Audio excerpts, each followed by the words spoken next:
O plano px é esse plano. O plano que passa por esse ponto, se essa medida daqui para cá é x, portanto, esse ponto é o ponto de coordenadas x, 0, 0. Então, quem é px? Px é esse plano. É o plano passando por esse ponto, perpendicular a esse eixo. Só tem um.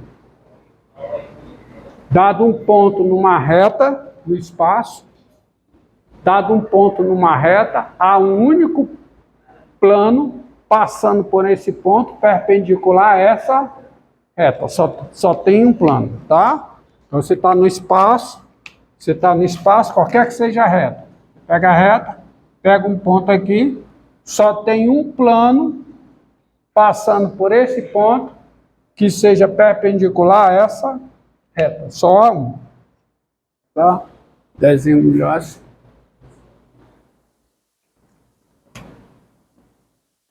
Dado um ponto aqui, só há um ponto, só há um plano passando por esse ponto perpendicular a essa reta. Entendido? Só tem um plano. Então, esse plano aqui é o px. Por que isso? Pela seguinte situação. Vocês viram que no cálculo de volume do sólido de revolução da primeira aula, o volume do sólido é integral da área da seção transversal. Esse princípio, ele se aplica para calcular volume de um sólido, mesmo que ele não seja de revolução. Tá? Esse princípio que vale para sólido de revolução, ele também se aplica para calcular volume de sólido que não seja sólido de revolução.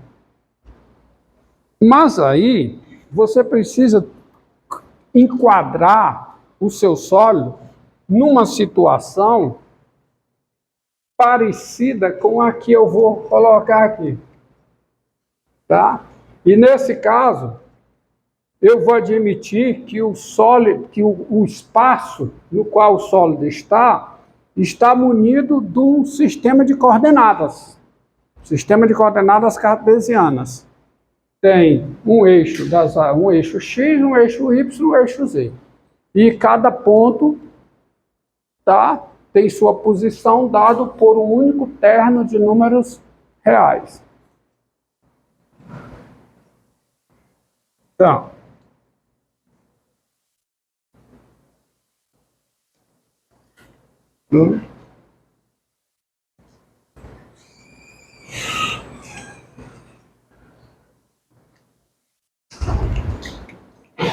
tá? Então é o seguinte. Sejam S contido em R3. Então, S é um sólido contido no espaço euclidiano. É o espaço munido de um sistema de coordenadas cartesianas. Então, seja S contido em R3, tá? Um sólido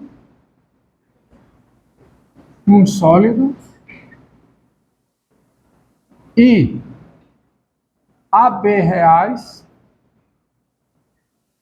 com A menor do que B, tá vendo?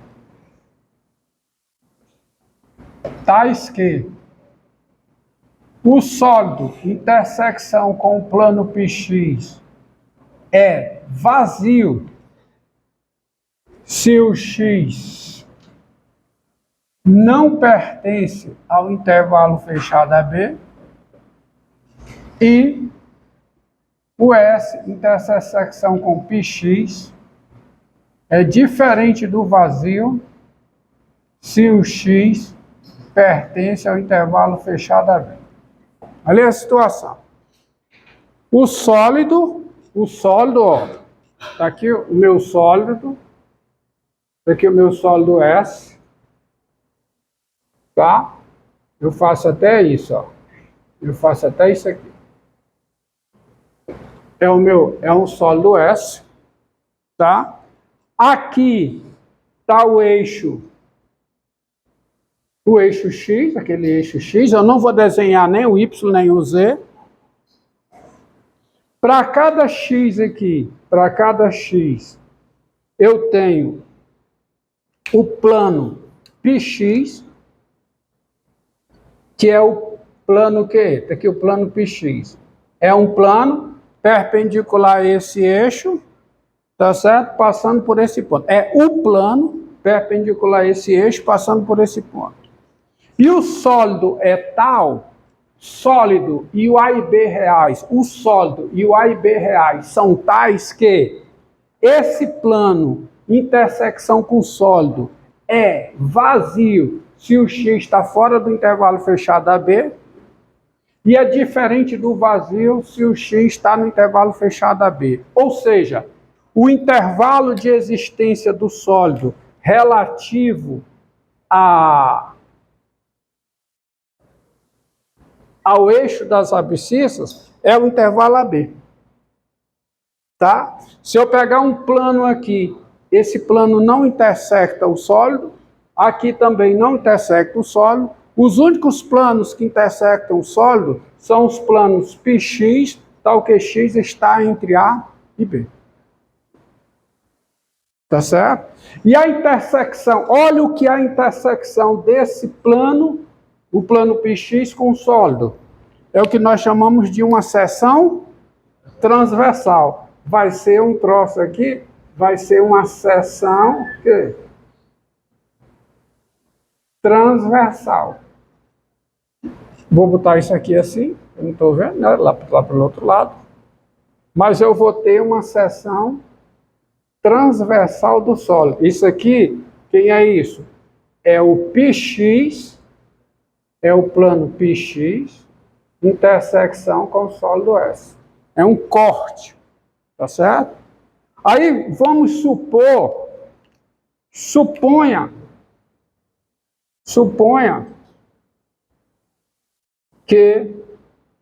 duas coisas. Primeiro, que πx, intersecção com o sólido S, tenha área conhecida,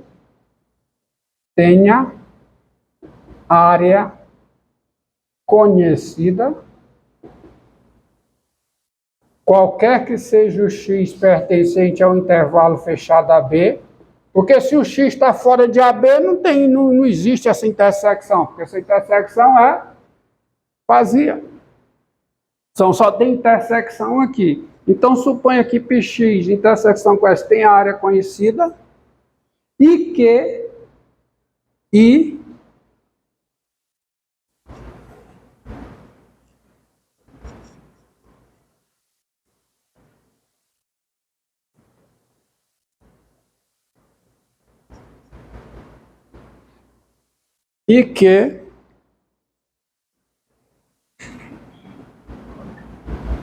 a função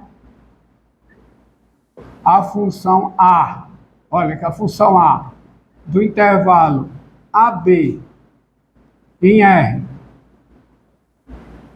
dada por A de x igual a área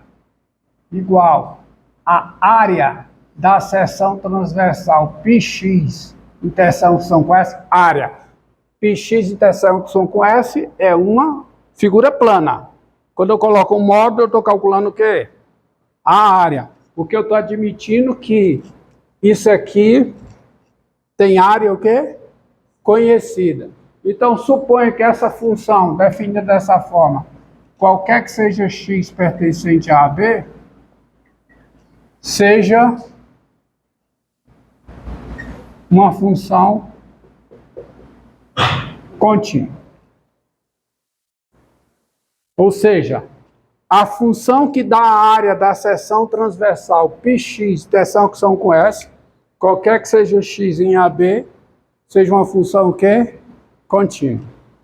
Aí dá, eu afirmo para você que dá para calcular o volume desse sólido, e o volume desse sólido é a integral dessa função. Isso é bem fácil de ver, de visualizar que isso acontece pelo seguinte. Vamos lá. Dada uma partição, ó. Dada uma partição de quem? De AB com coeficientes C1, C2, Cn, dado uma partição de AB com coeficiente C1, C2, Cn, tá certo? Seja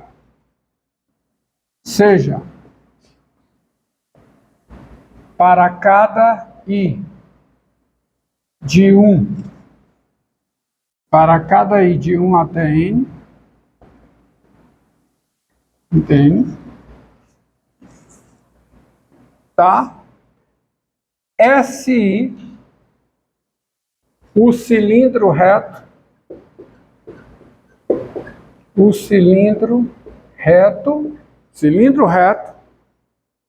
já expliquei o que é um cilindro reto. Já expliquei para vocês o que é um cilindro reto? Então, seja o cilindro reto, com altura,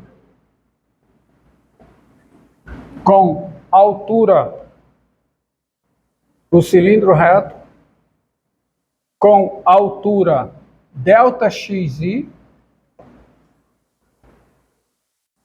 tá? E seção transversal π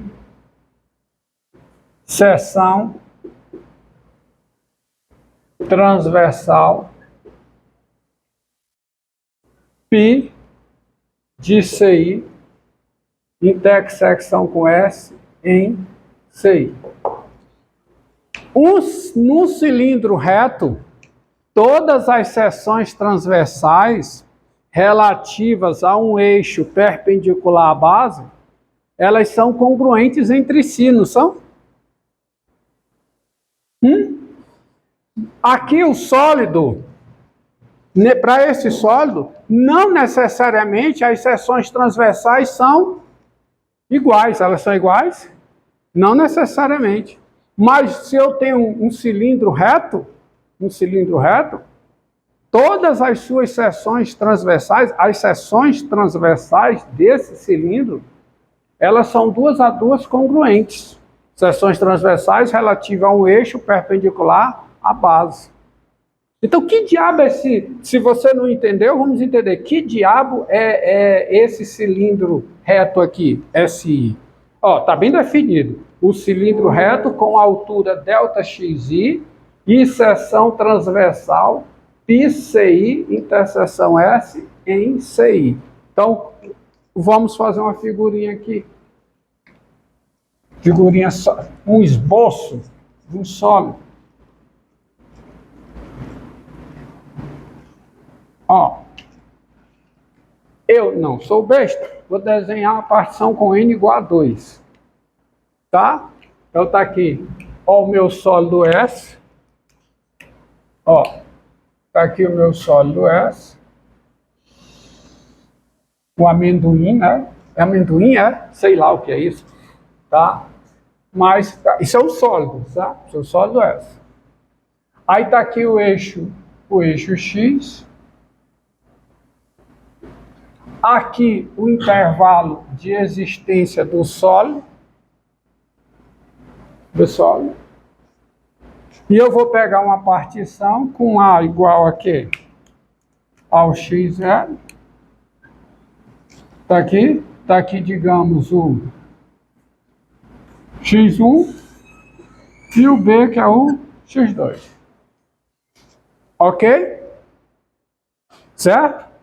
Aí eu vou pegar o C1 bem aqui, vou exagerar aqui no sólido, uma barriga aqui para ficar mais interessante.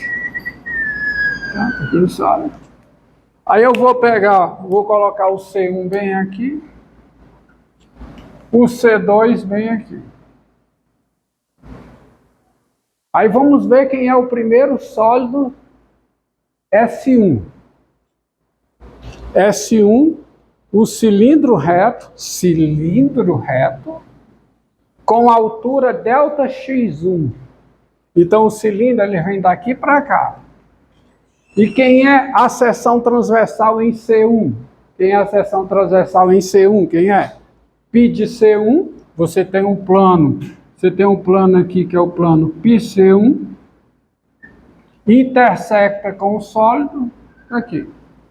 Você tem essa seção transversal. Vou desenhar melhor. Tá horrível, mas vai melhorar. Ou não. Tá. Você tem essa seção transversal aqui. Quem é o prisma? O prisma não, o cilindro reto πC1. É o cilindro obtido fazendo uma translação dessa seção transversal paralela ao eixo das abscissas, o eixo X. Então, é o prisma que vem, ó, aqui até aqui. Não necessariamente contido aonde? Contido no sólido, que é um prisma reto. É um prisma reto. No prisma reto, todas as seções transversais, no prisma reto não, no cilindro reto, todas as seções transversais relativas a esse eixo são o quê? Congruentes. Porque eu estou pegando o prisma reto, cuja seção transversal é isso aqui. Seção transversal. É um prisma reto. A direção do prisma é a direção do eixo das abscissas. Então, esse é o prisma não, cilindro reto. Esse é o meu cilindro reto, qual? S1. Quem é o outro cilindro reto? Pega πC2, está aqui o plano πC2, intersecta com quem? Com o sólido S, você tem uma seção transversal aqui, tá certo? Essa seção transversal é a seção transversal πCI interseção S, πC2 interseção S. Aí você vai construir um cilindro reto, com já está de prisma na cabeça, né? Um cilindro reto paralelo a esse eixo aqui, tá certo?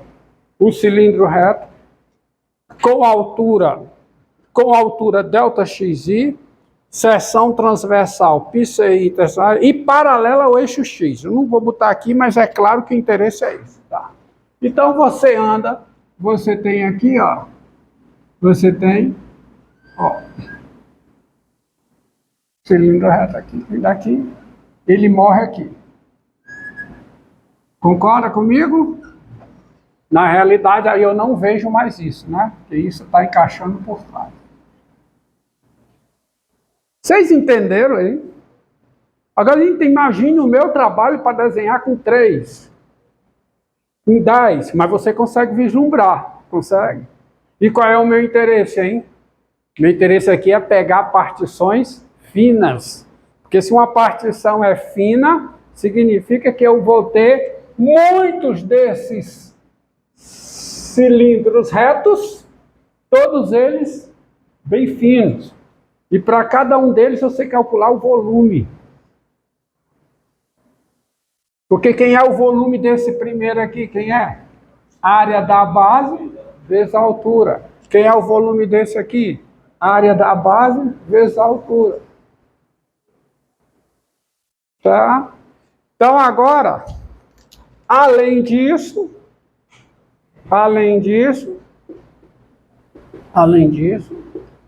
seja SP o sólido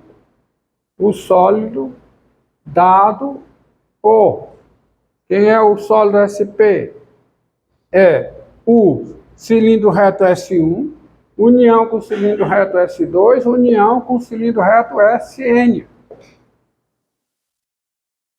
Aí eu posso vislumbrar o seguinte: o que acontece com o sólido SP se a norma da partição é um número próximo de zero relativo ao comprimento do intervalo? O SP se parece com quem?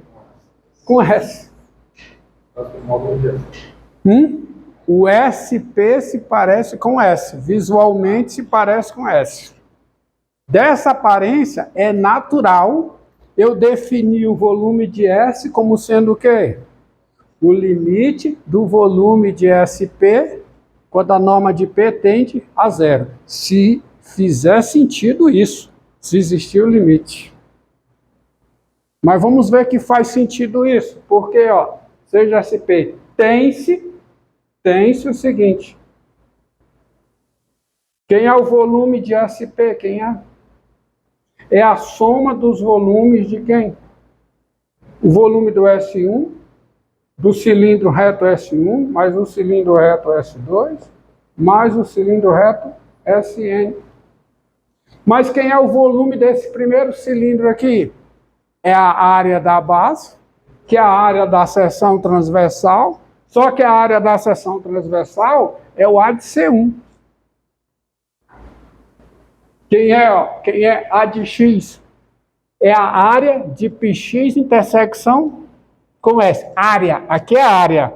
Quando eu coloco esse módulo aqui é volume, porque aqui é figura plana. Então aqui é área, aqui é volume, porque aqui é sólido, tá? Então quem é SP? É a área de quem? De πC1 intersecção com S, que é o A de C1. Então isso aqui é o A de C1 vezes a altura, que é quanto? Delta X1. Mais, o quê? O volume do segundo.